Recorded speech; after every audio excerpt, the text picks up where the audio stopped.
main screen, right? Okay. Do I want to admit? I have a screen asking me to admit people. Do I do that? Let's make it simple. We will let Namita admit everyone. Is that okay? Yep. Yeah, So sure. one person. So So then I don't have to worry about it. yeah, I don't have to worry Perfect. about it. Thank you, Namita. No problem. Okay. I start let people in. Okay. Just confirm to me YouTube is working. I'm checking.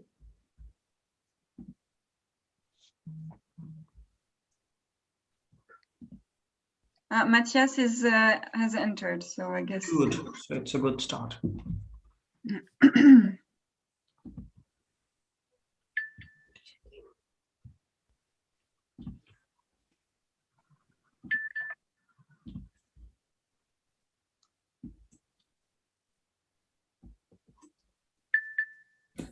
Hello.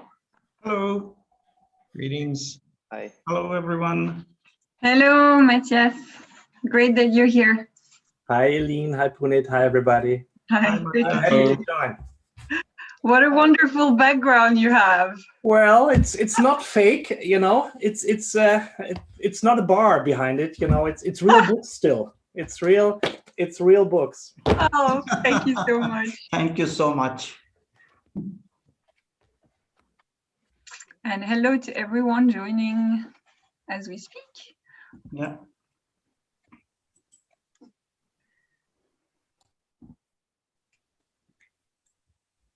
We've got the 2-minute warning. We'll give people a little more chance to arrive and then we'll begin. You know,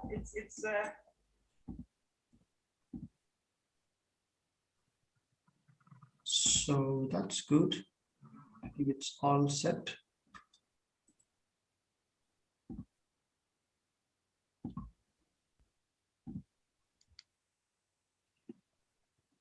Hello, Anne.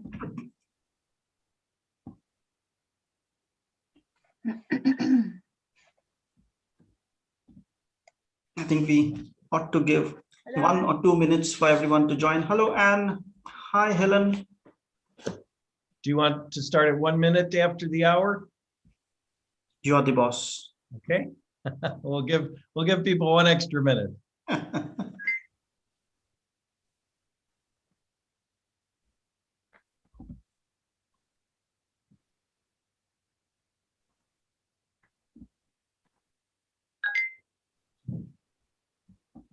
Don't forget to silence your devices. A good input. I normally have it on silent, but it's good to check it's silent so far.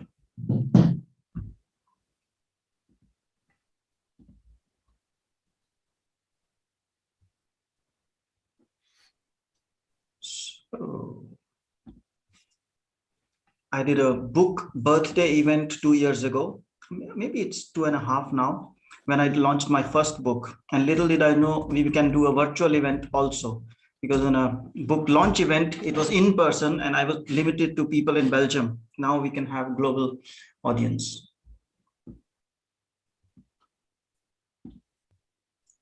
We sure do have a global audience. Yes, We cover the world here. I think so. It would be nice to ask people in the chat if they want to say where they're from. So Yes. for those of you who are here, maybe to help us understand where you are from, if you can type the name of the city, that'll allow us to understand where you are from. I know it's a Zoom conference, but still, so I will say to start with, just to ensure that everyone is seen. Okay, well, thank you everybody for joining us today. My name is Tom Besore and I'm located in sunny Jacksonville, Florida in the United States. So good morning from the USA and good afternoon and good evening to Europe and wherever else you're located around the world. As Punit just mentioned, we invite you to utilize our chat function and send us a greeting along with the city and or country or whatever information you'd like to share. We have a very wonderful event today to celebrate the launch of the book AI and Privacy by Punit Bhatia and Eline Chivot. Punit, a leading privacy expert with experience counseling businesses in over 30 countries. one of the leading GDPR experts, an accomplished author already with one of the top books on the GDPR. And so now we're delving into the AI and privacy realm. And he's written, along with Eline Chivot, this wonderful book on AI and privacy. Eline is a political scientist, a well-published author, an expert on technology and policy, particularly in the Brussels area, and she brings a lot of information to the conversation as well. So as you know, the book was just released the other day on Amazon. It's available electronically and also in print. And today we're going to introduce you to the two authors. We've got a very fun and engaging presentation for you, not only with Eline and Punit, but we also have Nicola Fabiano here to kick us off with a little keynote address. And Nicola is the Data Protection Authority in San Marino. So with that, we'll get started. The format of the day, as I mentioned, is going to be a keynote by Nicola, and then we're going to delve into an interview where I'm going to question both Eline and Punit about some topics related to the book. And then we're going to have a little quiz, and we may even be offering a prize if you stick with us. So hope you're ready for some interesting conversation and dialogue about artificial intelligence and privacy. And so with that, I'm going to turn it over to Nicola to get us started with his introductory remarks. Thank you very much. Good afternoon, good evening, good morning, everyone. Thank you very much for the invitation. I much appreciate it. I bring the institutional greetings of the San Marino Data Protection Authority. Writing a book is always challenging, and in this time, writing about artificial intelligence is by brave people. So congratulations to Punit and Eline. For over 1 year, we continue living a tough time due to the pandemic by COVID-19. Pandemic undoubtedly had effects on people's health, and we hope to defeat it soon.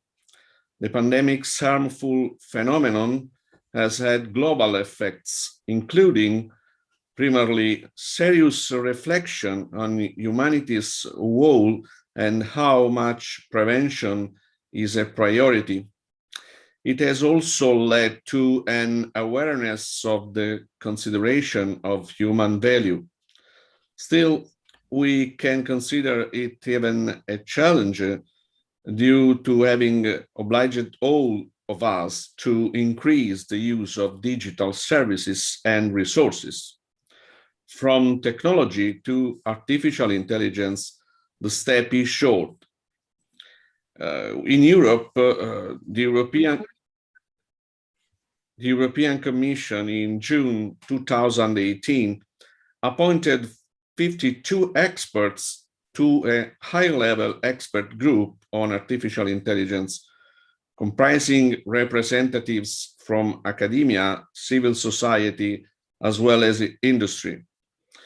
On 11th September 2019, the Committee of Ministers of the Council of Europe set up an ad hoc committee on artificial intelligence named CAHI. In the last months, the number of contributions related to artificial intelligence and facial recognition increased. The aspects mentioned above, initiatives and the growing interest in these topics, show that we are facing with very crucial phenomena. Very often, artificial intelligence solutions are parts of an Internet of Things ecosystem, where it is important to pay attention to data privacy and protection. Furthermore, it is essential also to consider ethics as a crucial and fundamental approach. Apart from the technical solutions adopted or to be adopting, the topics related to facial recognition and artificial intelligence have a very high impact on the protection of personal data.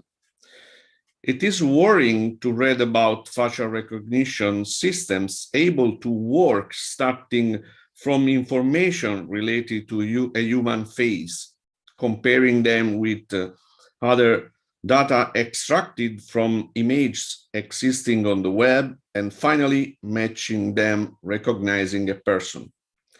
Artificial intelligence is now part of our existence.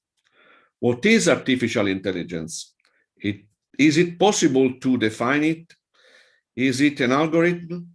There are several issues related to artificial intelligence, machine learning, facial recognition, neuroscience, and personal data or data privacy and protection.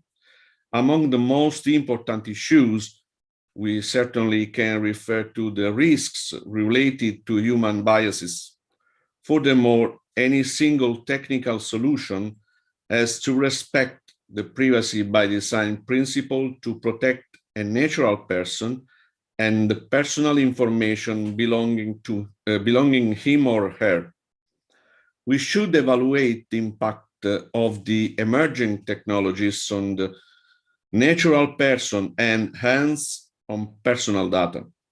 We cannot, rather we have not to avoid the development of innovative solutions, but indeed we have to monitor the impact of their effects on natural persons. Artificial intelligence is a so broader field that it would be challenging to identify ad hoc legislation's perimeter. Furthermore, politicians and several stakeholders are asking for new legislation on artificial intelligence. I wonder if we need new legislation on artificial intelligence, either new independent authorities to control this sector. We probably only need to adopt a correct approach to face the solution using the current legal instruments that we already have.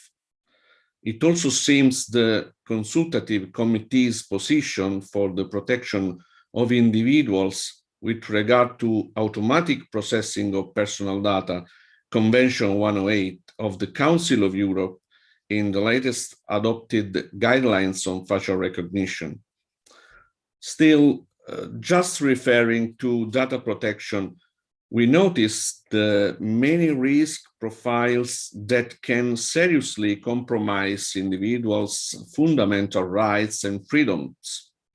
In the current context, artificial intelligence is undoubtedly another of the challenges, so much so that national and international institutions have become aware of it and have expressed their position, especially about the protection of fundamental human rights.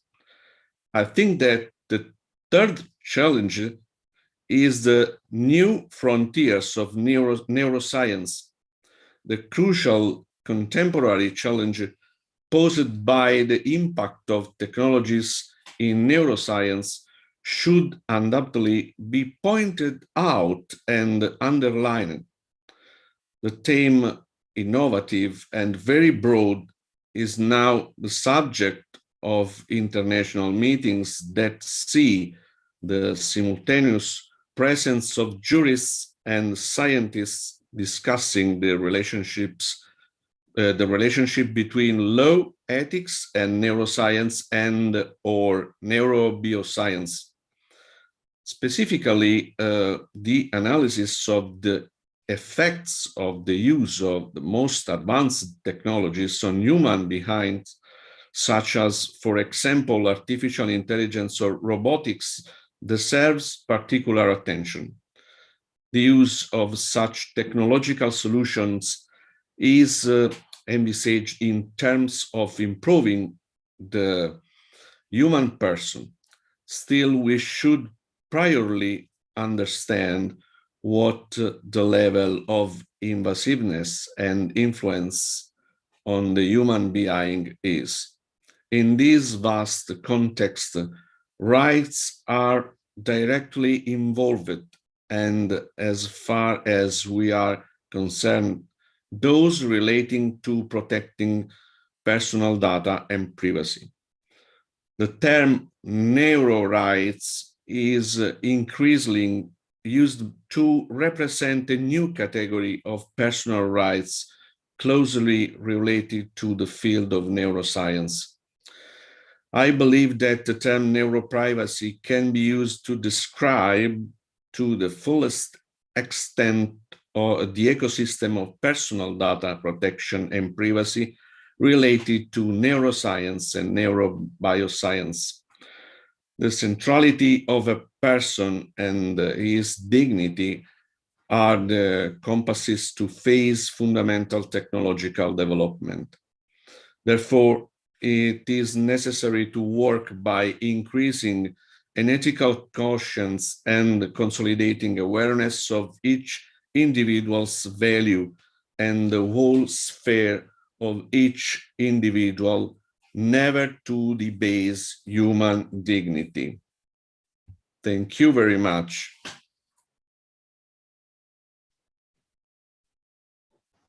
Okay, thank you, Nicola, for that fascinating introduction to this topic. And I think that we can all agree that there's never been a more exciting time to be on top of this technology, which provides so many potential benefits and yet so many potential risks. And so here we are at the cutting edge to try to balance both regulation and innovation to try to make the best use of artificial intelligence. When you spoke of neuroscience in the medical field, that's possibly one of the greatest areas for the benefits of AI to be realized for the public good. And there's just so much to be hopeful and optimistic for in that respect. But truly, we are in an interesting position to try to balance the fundamental concerns that we have. In my mind, it's primarily one of consent, because oftentimes when we're working with artificial intelligence, we really don't know what's happening behind the scenes, and how can we possibly know, how can we possibly consent if we don't understand this underlying technology? So it's quite the challenge. So with that, I'd like to jump into a interview with the authors of this wonderful book, Punit and Eline. I'd like to alternatively pose a few questions to you. Nothing too dramatic or detailed or involved, but just to get people a flavor of what they can find in this book, and as we encourage you to pick it up and thumb through its pages. So Punit, let me start with you and tell me about why you decided to write this book. What was the background of it? And tell me a little bit about your thought process as you dove into this very important project. It just happened. Thanks for the question.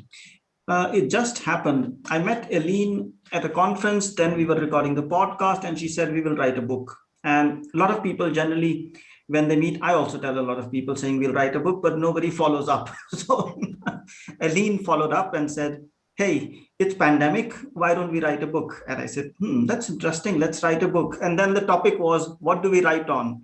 So of course, privacy is our common topic. And then AI is something where there are a lot of possibilities. There are immense number of possibilities, and there's no regulation right now, at least. And then we have privacy when there are laws and people tend to perceive that it's going to prohibit them from doing things with data that they want to do. So there's a slight paradox, if I may call it. The businesses want to leverage this technology, but they are concerned about privacy. And we said, okay, let's talk about it. And then we were thinking of ideas and titles and so on. And eventually we zeroed in saying what we are allowing them to do, or allowing people or sharing our opinion on, is how do you find balance between something which is very, very innovative, AI, and on the other hand, something which is very, very regulated, that's privacy. And how do we do this balance? How do we get into, what do you say, this, how do we address this paradox? Where's the balance? The left, the right, the middle, or where it is? And that's when we decided on the title. We had about, I don't know, 10, 20 titles. and it was about 1 hour we were zeroing in. But the final title we chose, like AI friends and foes, or friends or foes, things like that. But finally we stuck to balance. And then when we put it on LinkedIn, everybody was encouraging us. So thank you so much to everyone. And even now, when we see our idea, our vision has been taken up, that yes, it's a challenging topic and we need to find direction. And there are many ways to find direction. And there's a lot of material, a lot of frameworks, but how do you choose your way? And that's our objective. That's how the idea came through. That's terrific. Well, that's a great background into the origin of your particular thoughts on this book. And now I'd like to pose the same question to Eline. What is it about artificial intelligence that captured your imagination, that caused you to want to dive in and write an entire book on the subject? Well, thank you so very much, Thomas, for moderating the event and for your question. I think we've basically started off with this realization that a lot of companies now, to be successful, they're going to increasingly need to transform their business models and digitalize and use data to automate their processes and their services and their products. And that leads to a very complex environment for them. And I think we realized that there maybe was an interest to provide some guidance in this respect. And I think, AI is interesting because I guess maybe 2 years ago, when I started to maybe dive into the topic a little more, it was still a bit uncharted territory. So there was not a lot of, I guess the talks were just starting.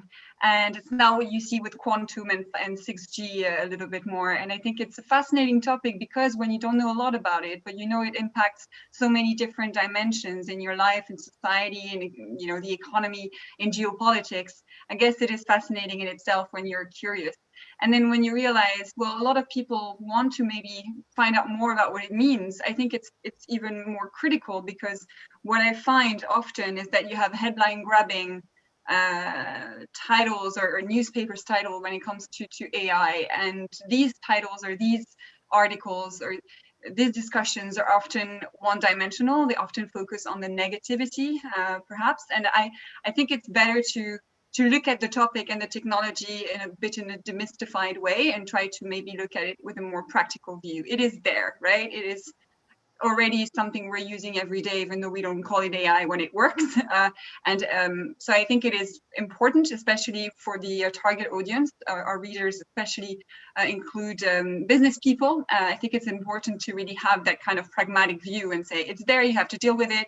There are some things that come with it, implications on challenges like privacy and data protection. Well, you'd better just maybe start to learn about it or be curious about it, rather than either reject it or fear it, or just try to go around it. I don't think there's a way around it, really. That's terrific. Yeah, I agree, especially with your comments about the fact that artificial intelligence is already here. We get excited when we learn about self-driving cars or robotic surgery, things like that. And some of these things are, in fact, cutting edge, brand new to us. But we realize that artificial intelligence has already been with us for a while. Every time you get a book recommendation from Amazon, or a music recommendation from Spotify, there's a huge amount of algorithmic processing that's going on the basis of your prior history of reading or listening. And so these things are here to stay. And it's only now that we're beginning to confront the realities and the implications of this as we delve into more interesting and more exciting ideas of it.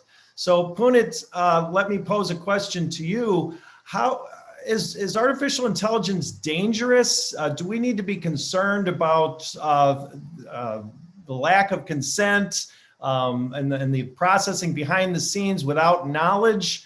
How dangerous is it for us not to understand this and to get a grasp on the privacy implications of it? Wow, that's a loaded question. Absolutely. Good luck. Thank you. I need it. So, yeah, I mean, there are always two sides to the coin. So there is the danger part of it if you don't do it the right way, and there's the benefit side of it.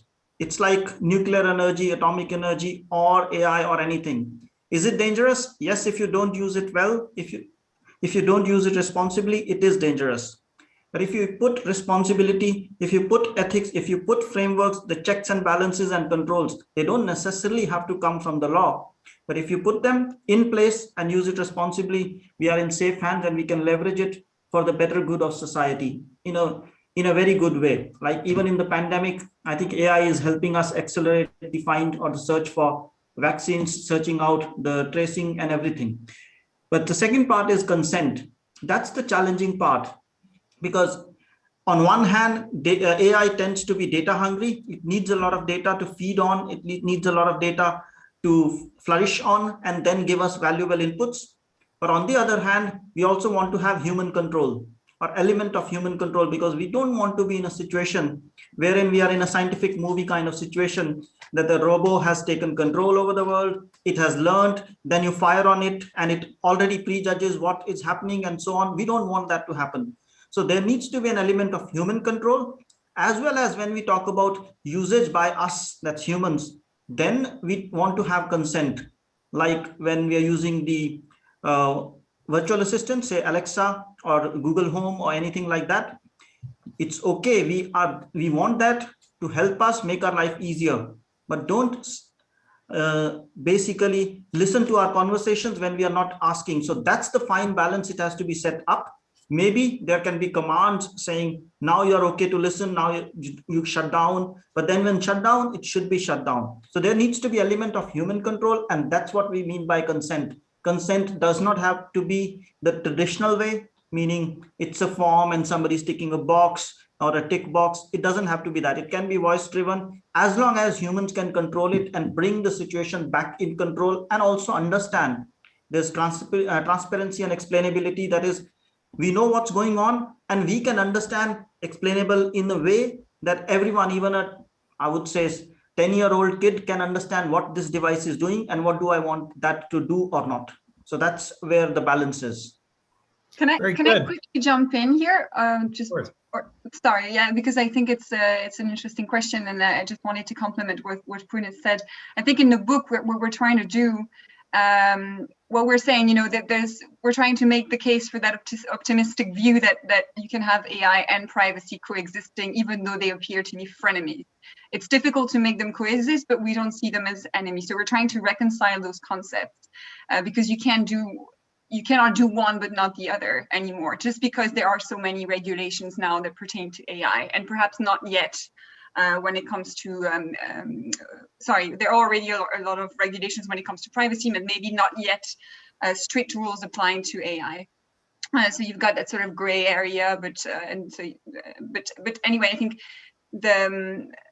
there are many discussions about privacy that reflect that narrative that implicitly connect the erosion of privacy to technological progress. And I think we're trying to say already in the book, it's not the book is not exactly only about that, but we're trying to say these are assumptions that maybe in the past we had more privacy, and that, it's an assumption to say that there will be none left if you use technologies. I think it's all about the way you use technology. And we have strong safeguards in place, when it comes to the impacts that AI may have on, say, physical integrity of people, etc. And I think there are those safeguards in place. So I don't think the law is the enemy of technology when it comes to having privacy protections, but it's often lagging behind because technologies progress very fast. So I think these are some of the things that we talk about in the book. But we're not saying, I don't think we're saying AI is evil or any of that. We're not saying either that it's the silver bullet or that it's, that it's superior to privacy. I think it's more trying to find also the balance in our perspective that, there are trade-offs. I think a good example is when you have to comply with legal requirements, like the limitation of how much data you can legitimately collect on people to feed your systems, because AI is quite data hungry and it needs quite a bit of it. Still in many systems to be able for you to deliver accurate results and perform without unintended consequences. So if you're able to collect less data, or if you work in silos because you're not able to share data as much, you might have a challenge when it comes to ensuring your data sets are representative, that they have enough information and variables to be able to address different categories of people. And so that might actually impact the good that your AI system can do. So yeah, there are some sensitivities here. We're not trying to say one is better than the other. I think we should write multiple books to be able to make a case for that. So yeah, thanks for letting me jump in. Very good. Well, thank you, Eline. And now I'm going to bounce back to Punit and ask you about the frameworks. I was really surprised in the book to learn that there were so many different frameworks already addressing artificial intelligence. You highlighted frameworks from China, from the United States, from Europe, from the OECD. And I was quite surprised to learn of the variety, some of the differences in those frameworks, but they also had some very common elements which were very familiar to me as a privacy professional. And so, Punit, can you address a little bit about these frameworks and why it's so important not to rely on any one framework in particular, but to use these as guidelines to develop your own framework within the context of your own organization? Can you offer a few thoughts on that? Sure, I will. And I think Eline would have more to add because she understands the frameworks much better, especially the AI frameworks. And the way I see it, I was also surprised when we did the research for this book, that there are so many frameworks and we need to pick and choose which ones do we highlight, which one do we showcase as some of the frameworks, and then we made our choice.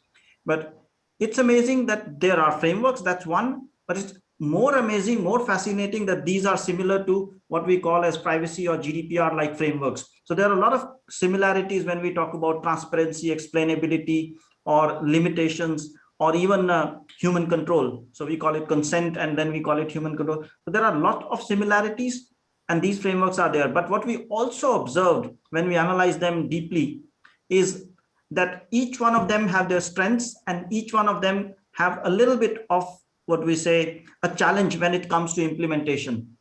And there are those things because of the background from which they are framed, from the place they are coming from. So what we then recommend is, rather than relying on any of the frameworks, the best option for an organization is to create their own framework. And that's where the book also guides or lists how can you construct your own framework, or maybe a starting point for the framework through the framework we have. So set of principles, set of guidelines, perspectives, and so on to look at. And the only way forward is create your own framework, because if you use one, it may not be applicable in the other region. And then you have the same trade-off as we have with privacy laws. You want to be compliant if you're a multinational across the globe rather than on a specific framework. Eline, maybe you want to add on to it. Yeah, it's true that there are a lot of frameworks on AI, but there's no yet something you would call AI-specific legislation.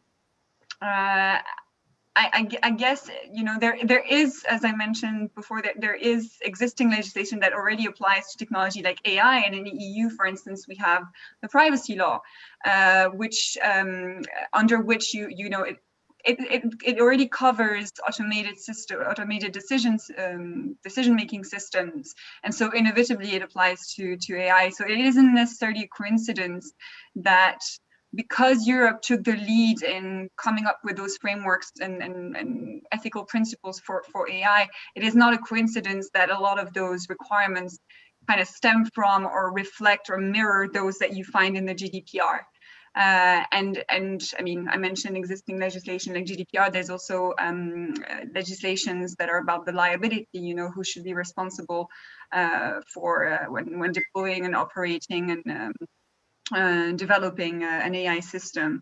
What I find is a little bit a noisy conversation when it comes to principles and frameworks around AI.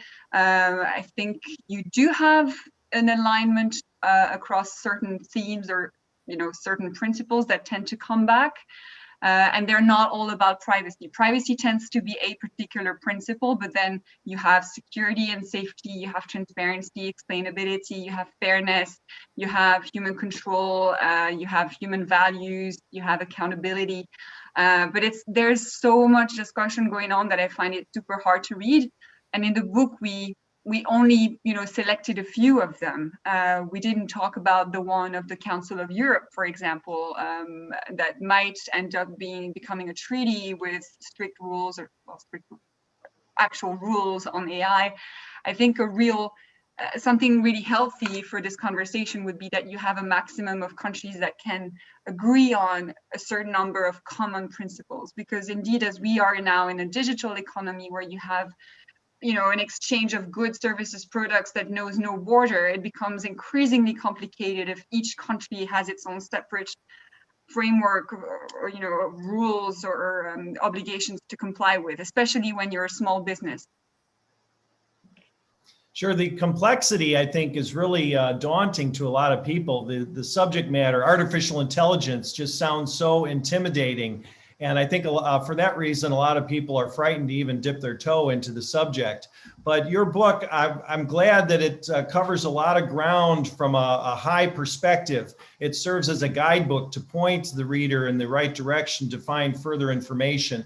I'm both thrilled and I'm also cautious that it did not involve a lot of technical information about how are these algorithms developed, how do we analyze them to determine their fairness and their legality and the underlying data that's being processed.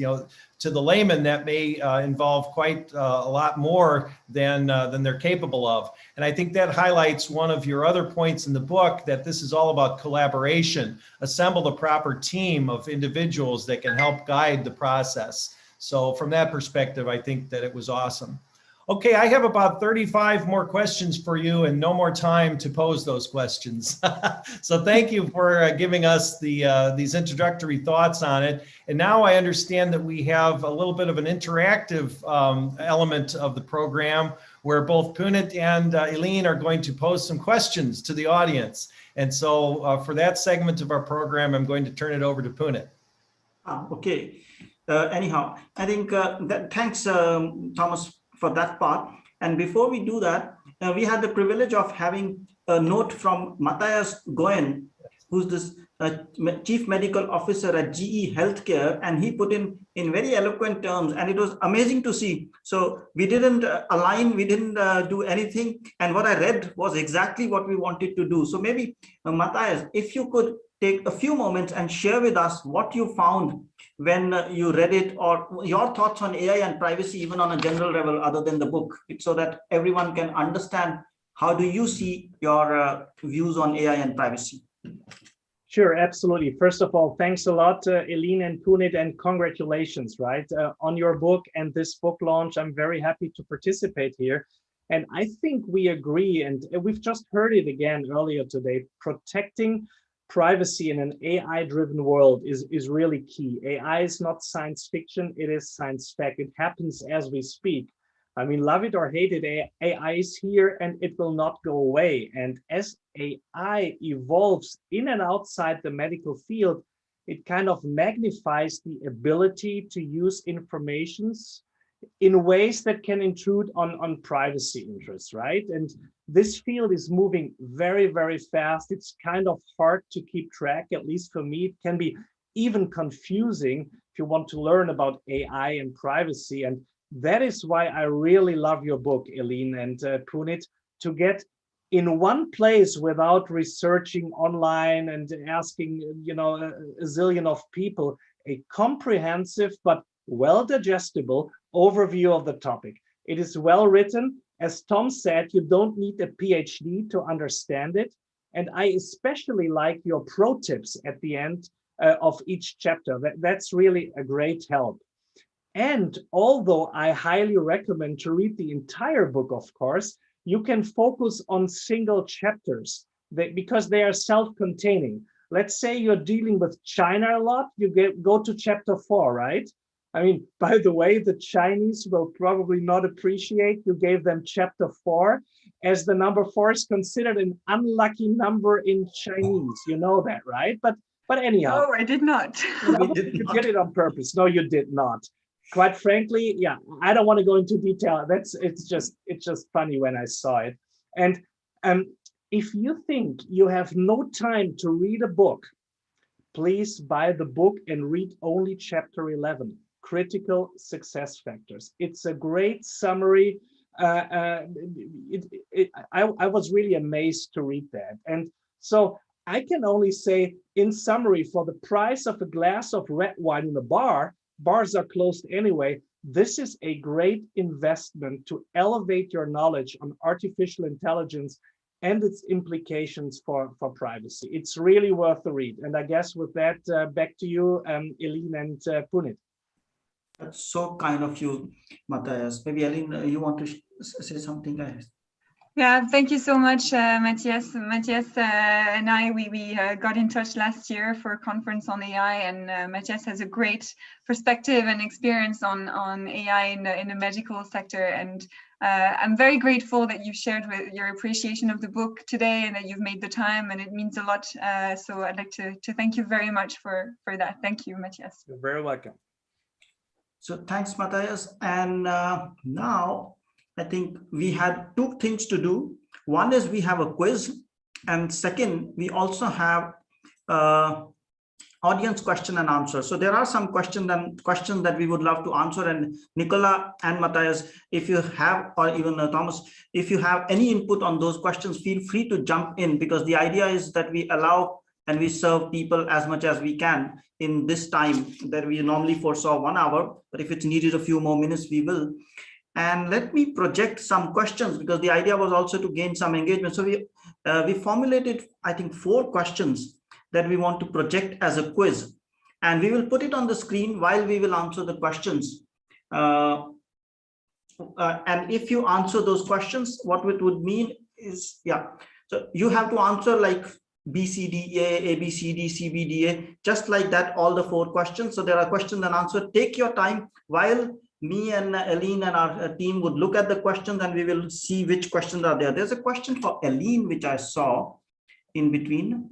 And that question was, if my screen is not going away, I hope you're still seeing the slides, not something else. Okay, that's fine. Good, we still see the slides. That's good, because I'm not seeing the slides, so I'm seeing something else.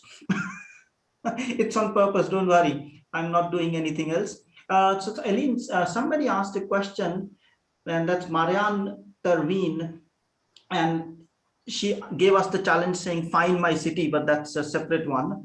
And there's a trade-off. What do you say would it be apt for the framework, this trade-off? Maybe instead of data protection and freedom. And she's talking about, I think, Chinese framework. And privacy for me, she's saying, is not just about protection, but also about the freedom to be able to do the stuff with my data. So what's your view while feeding AI, which is normally data hungry? So the question is about why feeding AI with data, or what kind of alternative to what is? Could you just clarify what you think is the right question? Because I'm not. So it's in 2 blocks. So I'm trying to synthesize. Yeah. It says there's a trade-off, and she agrees with you. What do you say would be apt, so appropriate for framework? This trade-off may be protection or freedom. So she's looking at trade-off between protection and freedom, if I understood well. I hope I understand and then can answer your question well, Marianne, and thank you so much for joining. That's very kind of you.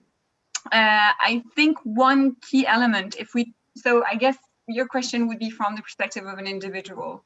I think a really big problem and important challenge, especially Europe is grappling with, and knowing your interest in the field, I guess that circles back to it, is that we want people to understand what happens with their data, how much of it is collected, what's happening to it, whether they can retrieve it, where they can access it, and etc. And I think one framework that attempted to give that control or that awareness and those rights was the GDPR. But in my view, if Europe is trying to come up with new proposals now, like the data strategy, for example, or the Data Governance Act, I think these are because of the realization that there's somehow, somewhere, there's been some kind of a gap between the objective of GDPR and what people actually, and their level of awareness and knowledge.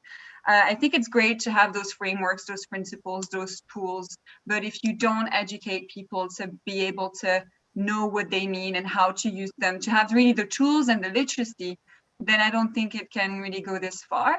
And they can only be just efficient maybe for organizations, but not really useful for individuals.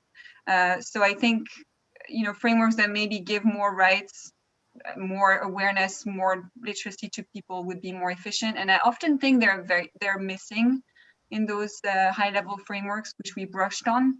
But I'm not quite sure I answered the question though, so but I hope I do to a certain extent. I'm sure we would have a very long conversation with Marianne. Sure. And I think if I may add, I think it's not about choosing one or the other. It's about doing both. We need to protect data and we need to respect the freedom of individuals. So there's not an either or. And that's the difficult part we had. I mean, almost every conversation me and Eline had in the last so many months. I won't say how many because then that's question one. I was about to say that.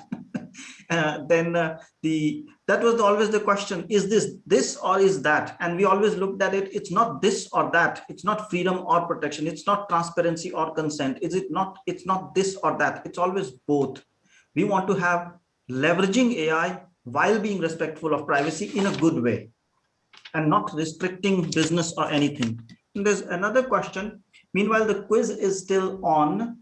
So somebody said it won't sell in China. Would you be willing to sell it in China, or would AI have prevented it? We don't know.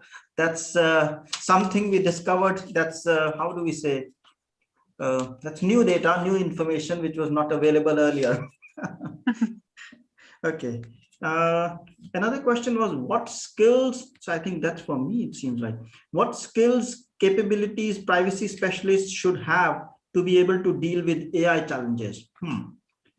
Well, I always say that AI or privacy specialists need to be multi-skilled. They need to know a lot of things, and they need to be able to understand and grasp a lot of things, especially when you are working at a strategic level.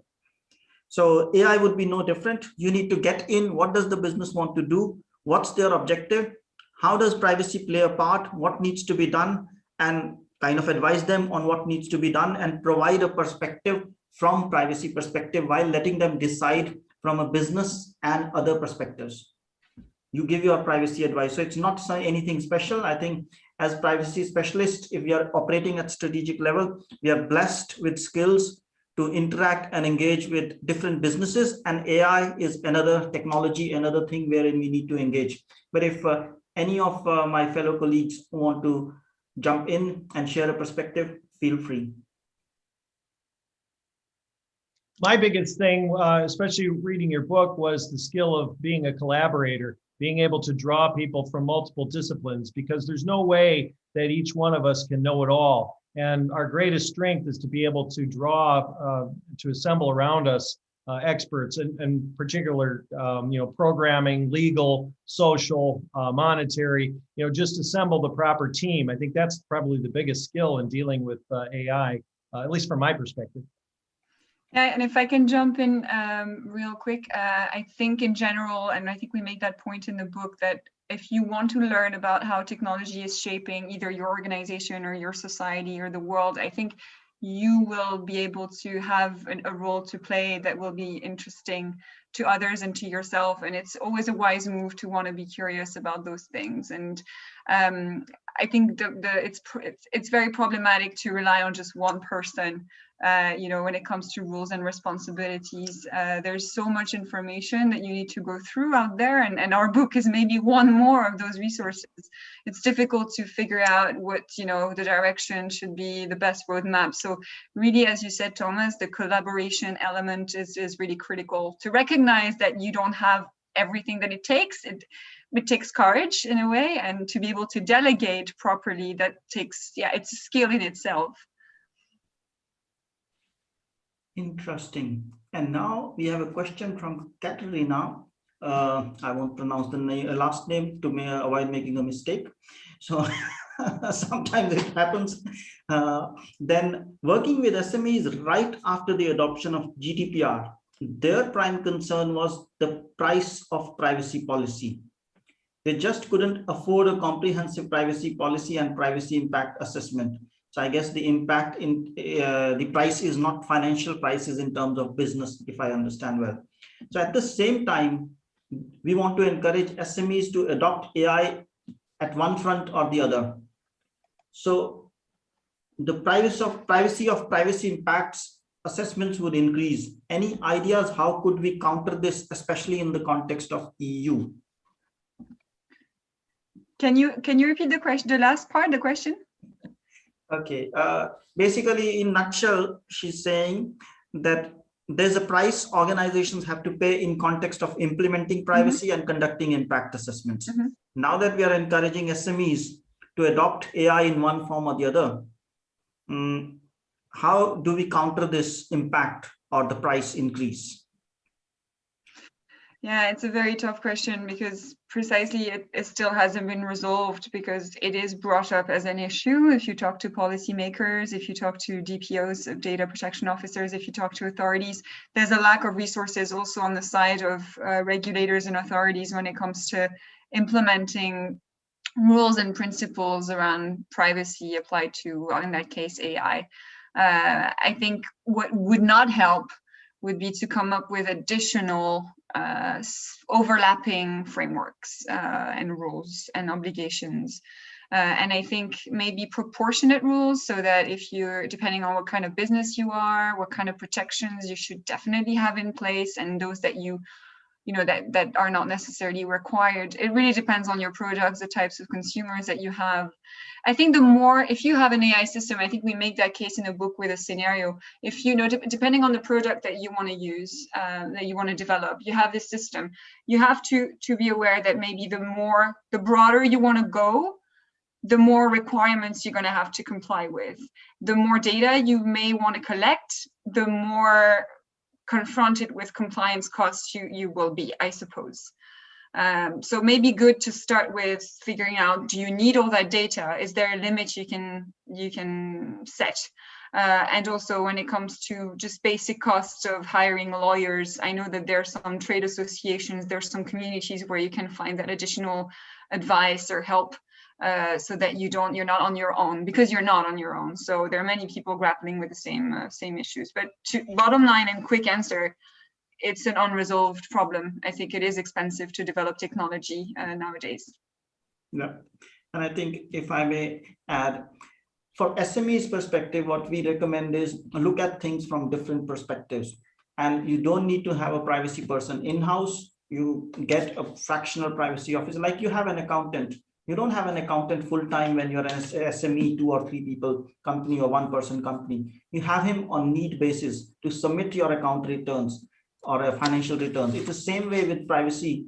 You need to have somebody who understands your business, somebody who understands your organization and can advise you outside in. Because if the person is inside, they would have a different perspective. But if they're outside, they can always give you an independent advice on a fractional basis rather than saying a full-time DPO for you.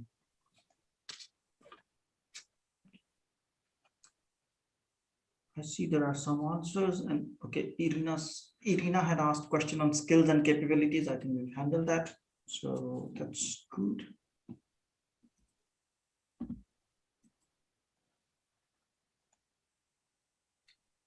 So on the quiz, I think some people have answered.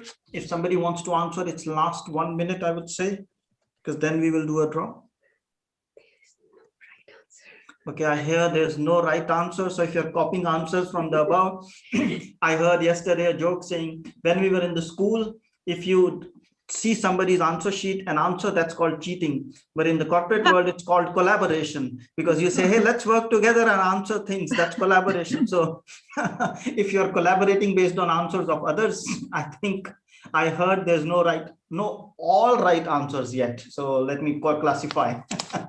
I think the one issue is, of course, we have some people in the Zoom that are able to take part in the quiz, but some of them are driving. So I hope you are not typing anything. I guess that puts you at a disadvantage. And also people on YouTube. Yeah, YouTube, we've captured it. Okay. YouTube and even LinkedIn, some people replied. So great. That says some people were watching on YouTube and commenting on LinkedIn. I love all of you for being so dynamic and so technology oriented. Okay, so I think what we need to do is we need to pick anybody who's answered at least 2 questions right, or 3 maybe. Okay, I need to.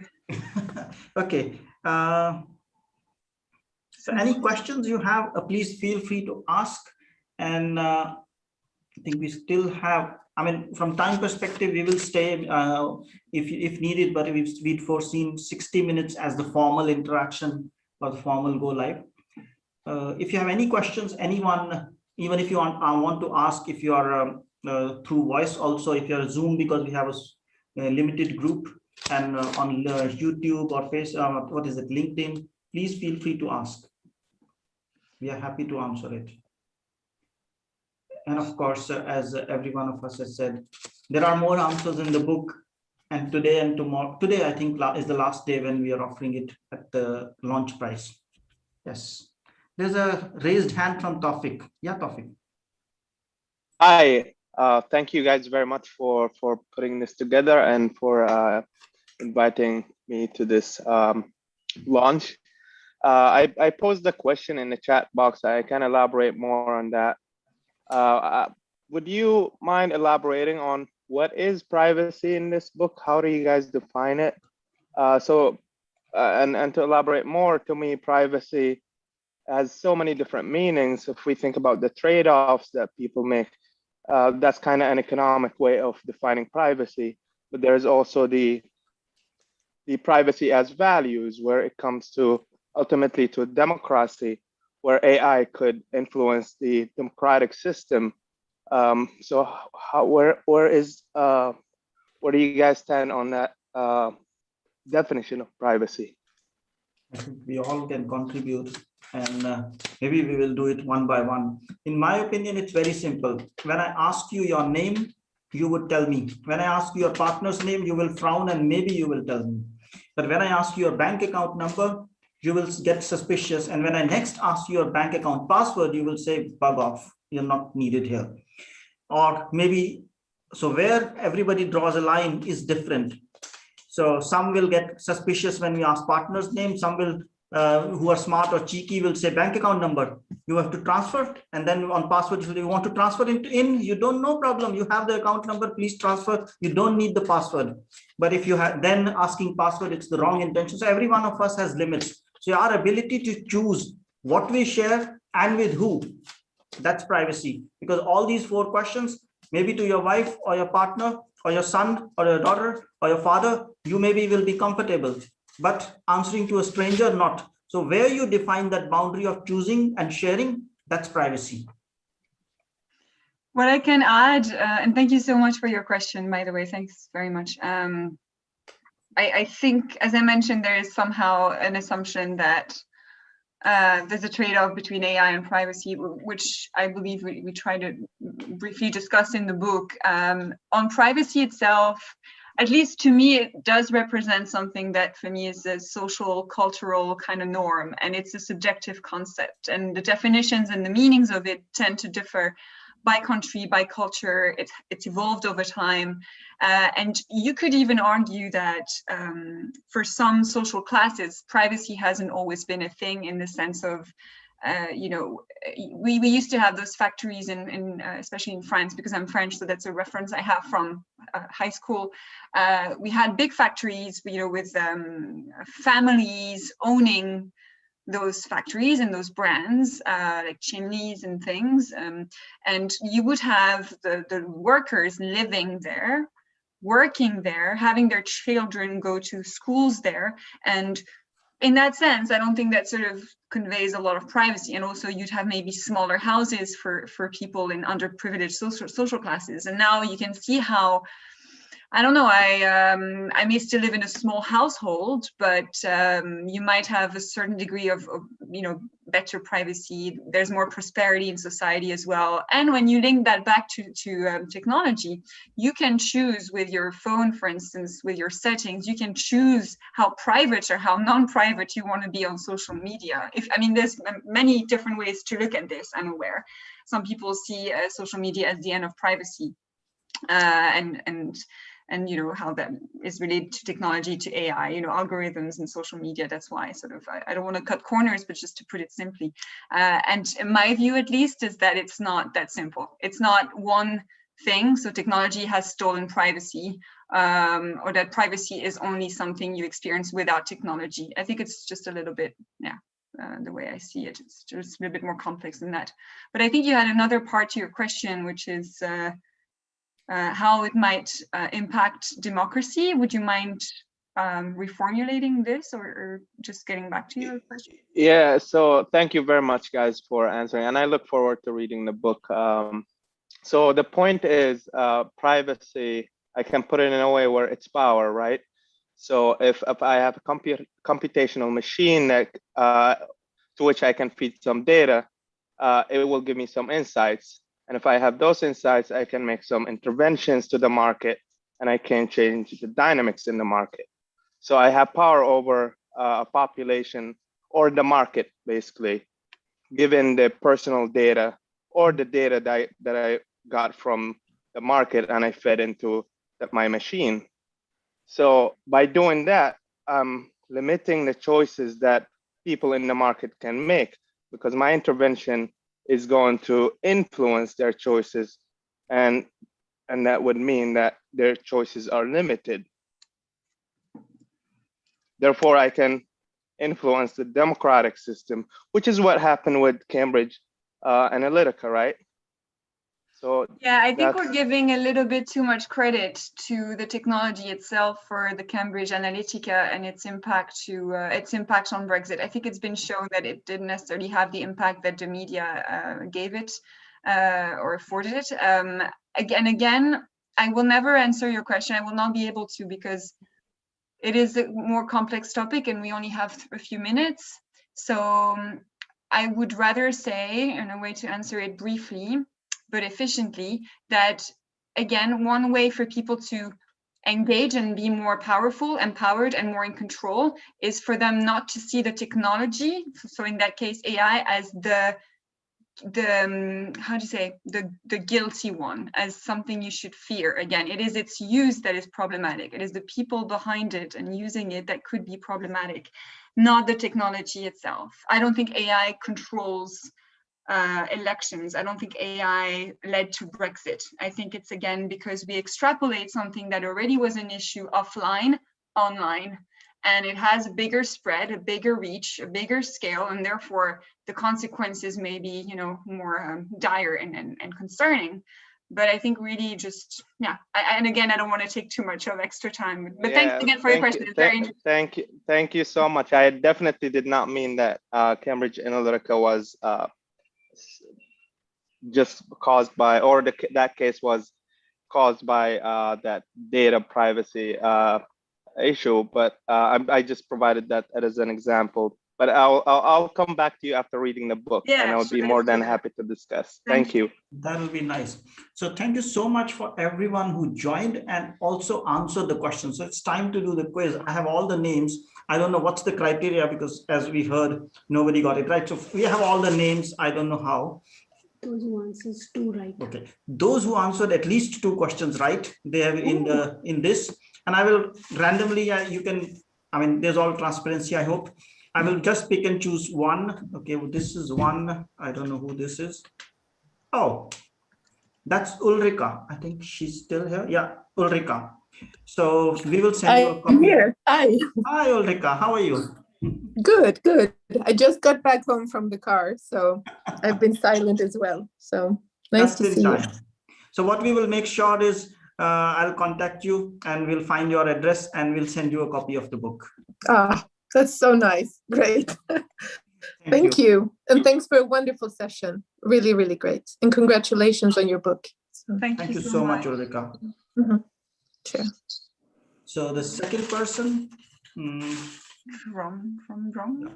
We wanted to do it real time, and in virtual it's not possible. Okay, it's Marianne Tarvain. I think she's on YouTube, if I remember well. So Marianne, if you're still there, please connect with me or Eline on LinkedIn and send me or Eline your address, and we will make sure that we send you a copy of our book, a print copy basically. So well done, Marianne. And you asked us to guess where you're from, but I know you're from the Netherlands, and I think Amsterdam. So do I get a present or a prize? I don't know. Punit, should we just briefly give the answers to the quiz? Yes, that's a good idea. Thanks. Let's do that. So would you like to do that? Yeah, sure. So the first question is how much time it took us to write the book. So it was the correct answer was about 10 months, but you can count a couple of months where we probably worked less intensively on this. For the second question, it was monetary to achieve the balance between. We changed the order. We changed the order, Eline. So I just put me. it on the screen. Okay. I didn't use. So I was looking at my own list. No problem. Okay, so the answer to question 2 then is transparency. Transparency is not. It's actually mentioned in the Chinese AI framework, but it's not a separate principle as you would see in the US, the EU, and the OECD framework, which was before the other frameworks we look at in the book. Then for question 3, it's the right answer was all of the above. Because we think that it's better to have a sponsor for AI that's a listener, an advocate, a facilitator, but not the decision maker. And so we don't recommend you assign any ownership to people whose job is about maybe overseeing IT or engineering operations, like the chief of engineering or the chief information officer. This is a really different kind of role we wanted to design here. Question number 4, it is now, I mentioned it before, it's the monetary, it's the correct answer. And that means the project is feasible and practical from a financial standpoint. When you are considering that basically as a business, one of the first things you think of is to make money. So it's an important one. So I think this is it. Yeah. Shall we share a few words of thank you before closing? What do you think? Let's do that. All right. Do you want to? I go ahead. Okay. Well, I'd like to thank you first of all, Punit, because I think without you and with my imposter syndrome, this book would have never happened. So thanks a lot. It was a great collaboration, great inspiration, and I can recommend people who want to write a book to contact you because you definitely have the magic recipe. So then I also want to thank Thomas for moderating. Thank you so much for making the time, for your enthusiasm and the conversations we had with you before. And that was super interesting. And thank you, Nicola, as well, for writing the foreword to our book. Very grateful that you've agreed to put your name on our book and to also share your thoughts today. It's a great honor. Thank you, Mathias, for jumping in today as well. And I'm sure we could have given you as well 10 minutes to share more about your experience on AI. I really love your perspective and experience on that. And Nicola Bhatia as well, your wife, Punit, thank you so much for being a kind of the behind-the-scene rock star, checking all the cracks and the gaps in the book. And also we had good people that helped us, as copy editors, copywriters. We also had a bunch of people supporting us, our friends, of course, and also on LinkedIn. They've shared some ideas of book covers we could use, and I thought that was super nice. And I also want to thank the people who I've met the last 3 years in Brussels that got me interested in this field. And these are incredibly smart people, interesting people, and I feel very lucky that they've helped me maintain that curiosity for the topic. So thanks. And to our audience and our readers, of course, thank you so much. Okay, so thanks, Eline. And I would start with first and foremost thanking everyone who joined here and made this event possible, because if you were not there, there was no event. And I'm pretty sure that on a Saturday evening, you had many other options to do.